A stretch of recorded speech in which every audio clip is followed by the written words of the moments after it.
പുതിയൊരു വീഡിയോയിലേക്ക് എല്ലാവർക്കും സ്വാഗതം. ഇന്ന് നമുക്ക് വളരെ ടേസ്റ്റിയായ നത്തോലി പീര വറ്റിച്ചതിൻ്റെ റെസിപ്പി ഒന്ന് കണ്ടു നോക്കാം. അതിനായി ഒരു മിക്സിയുടെ ജാറിലേക്ക് ഒരു 5-6 പച്ചമുളക് ഇട്ട് കൊടുക്കാം.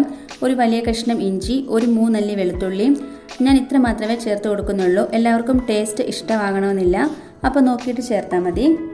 ഇതുപോലെ വറ്റിച്ചെടുക്കുമ്പോൾ വെളുത്തുള്ളി ടേസ്റ്റ് മുന്നിട്ട് നിൽക്കും, അതാണ്. ഇനി ഒരു 10-15 ചെറിയുള്ളി ഇട്ട് കൊടുക്കാം. ചെറിയുള്ളി തന്നെ ചേർത്ത് കൊടുക്കണം, അപ്പോഴതിൻ്റെ ഒരു ടേസ്റ്റ് കിട്ടുന്നത്. ഇനി ഇതെല്ലാം ഒന്ന് ചതച്ചെടുക്കാം. ഇതുപോലെ വേണം കിട്ടാനായിട്ട്. ഇനി നമുക്ക് ഇതിലേക്ക് തേങ്ങ ഇട്ട് കൊടുക്കാം. 1 കപ്പ് അളവിലാട്ടോ തേങ്ങ ചേർത്ത് കൊടുക്കുന്നത്. ഇനി ഒരു 1/2 ടേബിൾ സ്പൂൺ അളവിൽ മഞ്ഞൾപ്പൊടി ഇട്ട് കൊടുക്കാം. ഇതിൽ കുറച്ചും കൂടെയൊക്കെ എരിവ് വേണമെന്നുണ്ടെങ്കിൽ മുളക് പൊടി ചേർത്ത് കൊടുക്കാം. ഞാനിപ്പോൾ ഇവിടെ 1/2 ടേബിൾ സ്പൂൺ മാത്രമാട്ടോ ചേർത്ത് കൊടുക്കുന്നത്. ഇനിയും ഇതിലേക്ക് 1/2 ടേബിൾ സ്പൂൺ അളവിൽ തന്നെ മല്ലിപ്പൊടി ഒന്ന് ചേർത്ത് കൊടുക്കാം. കുറച്ച് കറിവേപ്പിലയും കൂടി ഇട്ട് കൊടുത്ത് നന്നായിട്ട് ഇതൊന്ന് ചതച്ചെടുക്കണം. ഈ ഒരു പരുവത്തിൽ നമുക്കിത് കിട്ടണം. ഒരുപാട് അങ്ങ് അരഞ്ഞു പോവരുത്.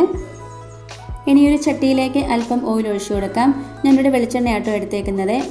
ചട്ടിയിലേക്ക് ഇതുപോലെ വെളിച്ചെണ്ണ നന്നായിട്ടൊന്ന് സ്പ്രെഡ് ചെയ്ത് കൊടുക്കണം. എന്നിട്ട് നമ്മൾ കഴുകി വൃത്തിയാക്കി വെച്ചിട്ടുള്ള നത്തോലി ഒന്ന് ഇട്ട് കൊടുക്കാം. നത്തോലി, കൊഴുവ, ചൂട എന്നൊക്കെ പറയും. നമ്മുടെ അങ്ങോട്ടൊക്കെ ഇതിന് ചൂട എന്നാട്ടോ പറയുന്നത്. ഇനിയും ഇതിലേക്ക് ഒരു മാങ്ങ ചെറുതായി അരിഞ്ഞത് ഇട്ട് കൊടുക്കാം. ഇതിനു മുൻപ് ഞാനൊരു മാങ്ങക്കറിയുടെ വീഡിയോ അപ്ലോഡ് ചെയ്തിരുന്നു. അപ്പോൾ ഒരുപാട് പേര് എൻ്റെ അടുത്ത് ചോദിച്ചു മാങ്ങ എവിടെ നിന്ന് കിട്ടിയെന്ന്. നമുക്ക് മഹാരാഷ്ട്രയിലെ മാങ്ങ സീസണാട്ടോ ഇപ്പോൾ. ഇനി നമ്മൾ അരച്ചെടുത്തിട്ടുള്ള ആ ഒരു തേങ്ങയുടെ മിക്സും കൂടെ ഇതിലേക്ക് ഇട്ട് കൊടുക്കാം. അല്പം കറിവേപ്പിലയും കൂടെ ഇട്ട് കൊടുക്കാം. ആവശ്യത്തിന് ഉപ്പും കൂടി ഇട്ട് കൊടുത്ത് കൈ വെച്ച് ഇത് നന്നായിട്ടൊന്ന് മിക്സ് ആക്കി കൊടുക്കണം. വേണമെങ്കിൽ ഇതിലേക്ക് അല്പം പച്ചവെളിച്ചെണ്ണ ഒഴിച്ചു കൊടുത്തിട്ട് മിക്സ് ആക്കി എടുക്കാം. അല്ലെങ്കിൽ ഞാൻ ആദ്യം കാണിച്ചു തന്ന പോലെ ചട്ടിയിലേക്ക് ഒഴിച്ചു കൊടുത്താലും മതി. ഇതുപോലെ കൈ വെച്ച് തന്നെ മിക്സ് ആക്കി കൊടുക്കണം കേട്ടോ. നമ്മൾ സ്പൂണോ ഒക്കെ ഉപയോഗിച്ച് കഴിഞ്ഞാൽ നന്നായിട്ടിത് മിക്സായി കിട്ടത്തില്ല. നമ്മൾ ചേർത്ത് കൊടുത്തിട്ടുള്ള ആ ഒരു തേങ്ങയൊക്കെ നന്നായിട്ട് മീനിലേക്ക് പിടിച്ച് കിട്ടണം. അതിന് വേണ്ടിയിട്ടാട്ടോ ഇതുപോലെ കൈ വെച്ച് മിക്സ് ആക്കാൻ പറയുന്നത്. ഇനി നമുക്ക് ഇതിലേക്ക് അല്പം പുളി ഒന്ന് ചേർത്ത് കൊടുക്കാം. ഞാനിവിടെ 2 കുടംപുളി വെള്ളത്തിൽ കുതിർത്ത് എടുത്തതാണ്. അതും കൂടി ഒന്ന് ഒഴിച്ചു കൊടുക്കാം. ഒരു മാങ്ങ ഇതിലേക്ക് ഞാൻ ചേർത്ത് കൊടുത്തിട്ടുണ്ടായിരുന്നു. ഇവിടെ കുറച്ച് പുളി മീനിന് വേണം, അതുകൊണ്ടാട്ടോ. മാങ്ങയുടെ പുളി മാത്രം വേണമെങ്കിൽ അങ്ങനെയും ചേർത്ത് കൊടുത്താൽ മതി. ഇനി ഇതിലേക്ക് ആവശ്യത്തിന് വെള്ളം ഒന്ന് ഒഴിച്ചു കൊടുക്കാം.